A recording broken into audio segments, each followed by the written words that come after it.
نحمده ونصلي على رسوله الكريم اما بعد.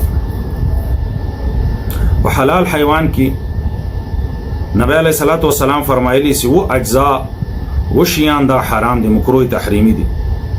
حلال حیوان کې نبی علیہ الصلوۃ والسلام فرمایلی و اشیاء و شیان و اجزاء دا حرام دي، مکروه تحریمی دي.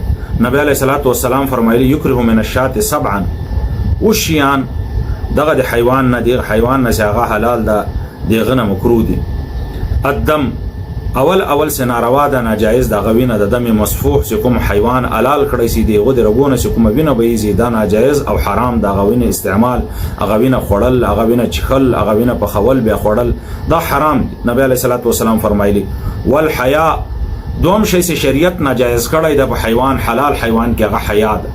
حیا د ماده حیوان دی وړو بولو جته ویل کیږي، یعنی کوم حیوان چې هغه زنانه حیوان دغه ماده ده دیغه دی وړو میتازو هغه جته ویل کیږي چې هغه خوراک ناجایز ده. شریعت حکم کړی ده چې دا خوړل ناجایز او حرام ده. والانثیین او د نر سیرلی یا د نر حیوان هغه خایي، دا شریعت حکم کړی ده چې د دې خوراک او د دې استعمال ناجایز ده او مکروه تحریمی ده. سلام نمبر نبی علیہ الصلوۃ والسلام فرمایلی والغد غدود هغه مرغیړی چې هغه دی ویني د جامواله لوجي په حیوان کې جوړ شوی، په غوخه کې هغه ویني د جامسوي او هغه دی غنه واړه ګول ګول هغه مرغیړی جوړ شوی، نو شریعت حکم کړی دی چې هغه مرغیړی استعمال دغه ناجایز او مکروه ده. والذکر او د نر حیوان هغه د میتاز والجی شریعت حکم کړی د چې د دې خوراک او د دې استعمال هم ناجایز ده. والمثانه او د میتازو هغه خانه چې په کوم ځای کې میتازي وړي بولی جمع کیږي، مثانه د حیوان استعمال او دغه خوراک شریعت حکم کړی د چې دا ناجایز ده.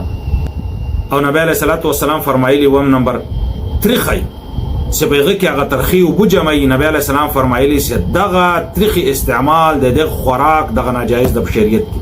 دغه و اجزاء د حلال حیوان دغه ناجایز دي، استعمال دغه حرام ده. نبی علیہ الصلوۃ والسلام فرمایلی چې دغه و شیانو نه ما سوا ټول حیوان حلال ده او جایز ده، قابل استعمال ده. دغه نور ټول اعضاء دغه حیوان نور ټول شیان قابل استعمال دي، لیکن دغه و اجزاء د قابل استعمال نه دي او دغه و اجزاء او استعمال د مسلمان لپاره ناجایز او حرام او مکروه تحریمی ده.